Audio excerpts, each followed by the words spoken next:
Eh bien, bonsoir mes amis. Et nous sommes ici le samedi, le 10 je crois que nous sommes. Et je voudrais aujourd'hui continuer à parler un peu sur le sens de l'alimentation, de la nutrition, de la digestion. Digérer. Digérer, c'est un acte abdominal, c'est un acte oui, astral et éthérique aussi, qui se passe selon la création, selon un rituel qui est prévu par la digestion, par la fonction du corps. Donc le corps animal donc, que nous avons répond également à une situation qui existe dans la nature. Les loups sont les formes d'animaux qui sont nomades, qui sont partout sur la planète, donc qui sont planétaires, qui sont diurnes comme nous, qui ont la fonction d'éveil le matin avec la thyroïde qui s'éveille, la glande surrénale qui s'éveille. Donc l'animal le plus conforme, le plus en similitude avec notre corps d'animal humain, c'est le chien. La façon de penser, c'est le chat. On en discutera une autre fois.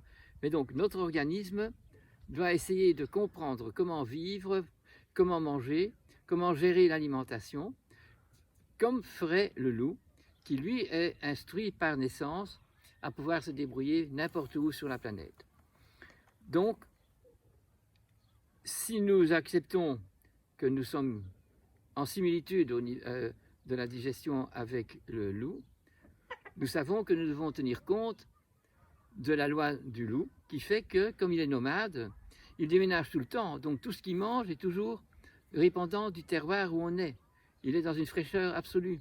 Les lapins, les cochons, les poules et les faisans et les pigeons qu'ils attrapent mangent dans la région où ils sont des aliments qu'ils découvrent et qui sont originaux, qui sont naturels, qui sont végétaux, qui sont insectes, qui sont plancton quand c'est un canard qui est dans l'eau.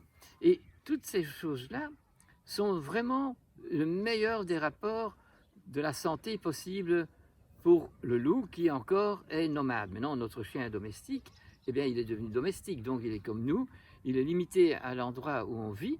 Et donc, pour permettre notre santé, nous devons découvrir l'alchimie qu'il faut faire pour obtenir d'une façon alchimique ce que nous n'avons plus par rapport au terroir où nous sommes. Donc, nous avons trouvé des moyens, quand on est à la mer, de prendre les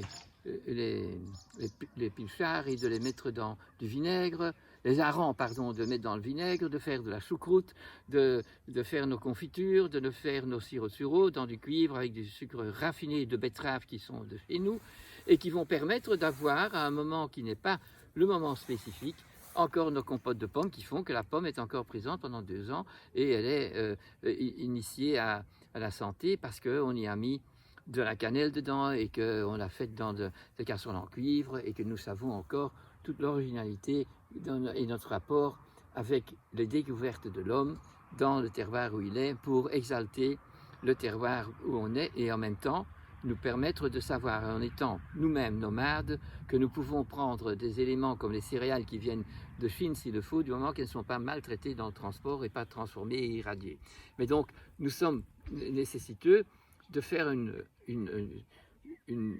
alchimie et une compréhension alimentaire un peu plus élaborée que ceux qui disent on mange du cornflakes, on donne des croquettes à notre chien ou à notre chat, et qui est toujours la même chose et qui n'a rien à voir avec le terroir.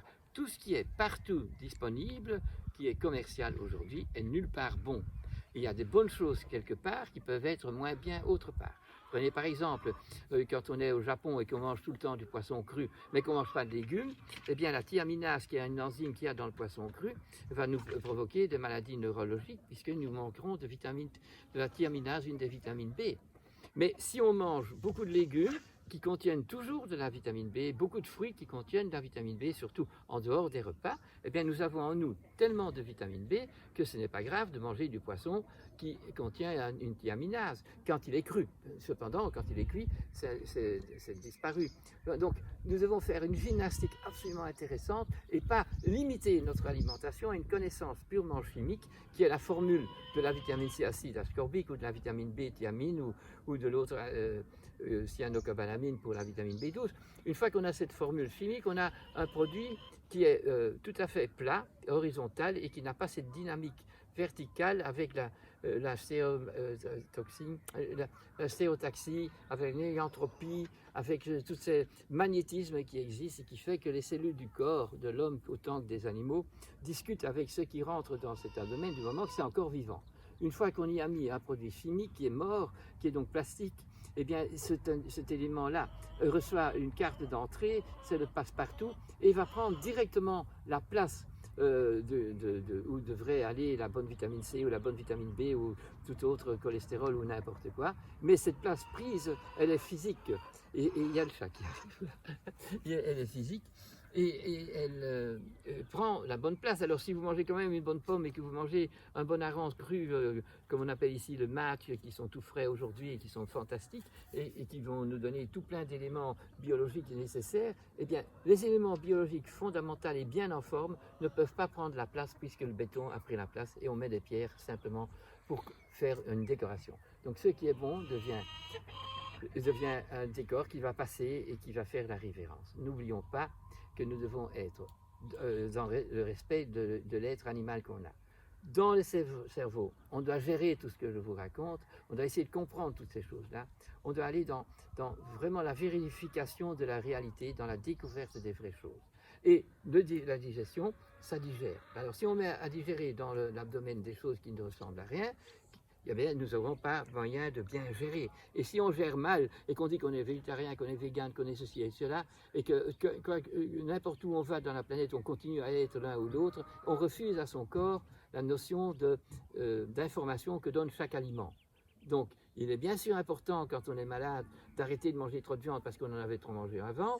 Et si on a pris beaucoup de légumes qui sont aujourd'hui cultivés, non, qui sont aussi produits en monoculture, eh bien, nous avons automatiquement des toxicités aussi graves que si c'était avec de l'alimentation animale. Je crois que ici j'ai voulu introduire la nécessité de s'interroger sur ce qu'on est en tant que nomade et en tant que plutôt canidé dans la digestion, pour savoir faire les choses qu'on ferait si on est conforme à l'endroit où on habite et si on est conforme au but existentiel qu'on a en tant qu'être humain, et donc qu'on sait aller chercher à d'autres endroits d'où on vit des choses exactes et bonnes qui peuvent être amenées chez nous et qui peuvent donc compléter notre repas. On a parlé du repas, n'oubliez pas que je vous ai déjà parlé qu'en dehors du repas, on ne peut pas éviter de manger des légumes ou des fruits crus, mais alors individuellement et séparés. Et voilà, c'est la leçon d'aujourd'hui. Merci de votre écoute.